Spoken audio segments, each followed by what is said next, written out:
gye bayita solitary confinement bamusiba yekka tebamukkiriza kwetaaya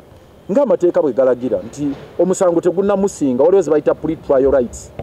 nti yadde omuntu ali ku remand naye alina eddembe lye erimu lyasigaza ng'alirina situga nti bamutwala akole kasanvu alime n'abasiba abalala kuba waliwo be batwala ku faamu z'abalala ne balima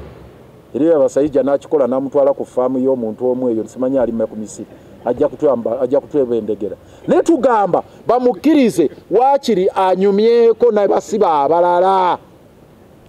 waliwo abasiba abazannya emipiira waliwo abasiba abaluka ebintu waliwo abasiba abazannya emizannyo egy'engeri waliwo abasiba abakola ki kale ebyo byonna baba babimuganye n'ekyokusaba ne bakimugaana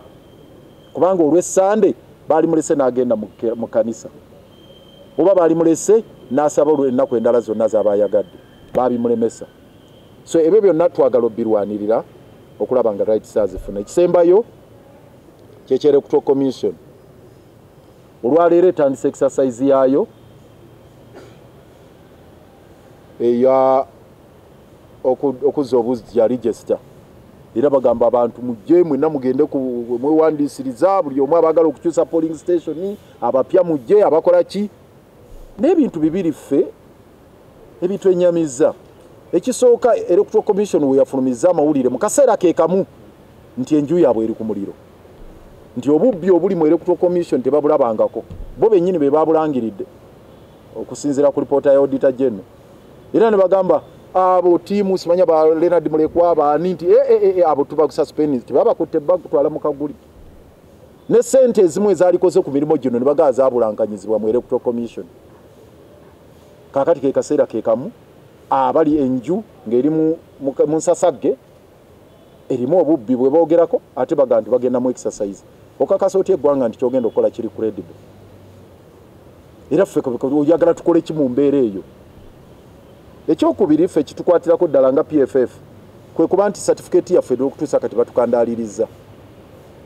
twabagamba nti etteeka ligamba nti ekibiina kakitakiwaayo okusaba kwakyo mu nnaku 3 olina okuteeka notice mu gazeti eyita buli omu alina okuwakanya yenna lwaki tokiwandiisa najja n'ateekayo ennaku 3 zaggwako dda akawaayirako 3 mu kawaayirako 7 oba ennyingo ey'okusatu kagamba nti electoral commission ya ddembe bwebanga simmativu okwebuuza kukola gye bayita verification ogenda okunoonyereza erage nti emikono gino bano gye bateekayo mituufu oba ssemateeka waabwe ddala mutuufu oba ki naye bano bakitwala nga tteeka nti kibakakatako balina amakubo mangi ge basobola okukozesa ekyo twabagamba nti musobola districts ziri 140 mu mmeka kubayo twatwalayo district 10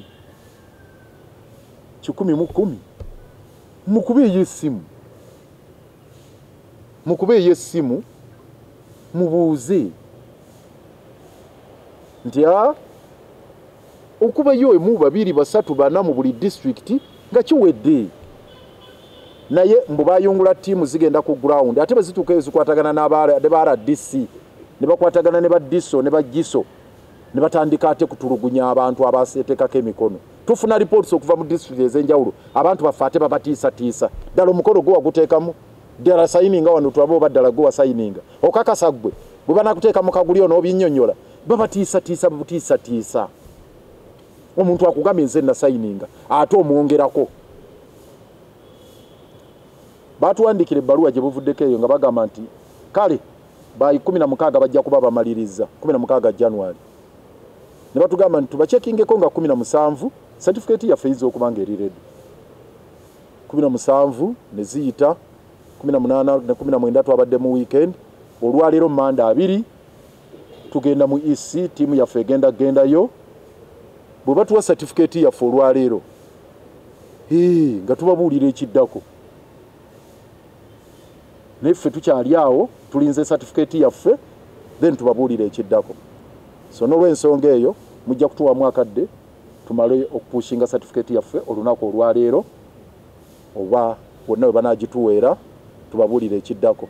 so era tugamba mwami byabakama please toyinza kubanga otulidde certificate yaffe ate ng'otugamba bannange mugende mukubiriza abantu bachekinge amanya gaabwe mu register bakole bati singa abantu batubuuza nti ate certificate ya mweriwa mwabakama girina so olwaleero nga bw'ofulumya register fulumizaawo ne certificate yaffe tulabe ekiddako mwebale nnyo mwebalire ddala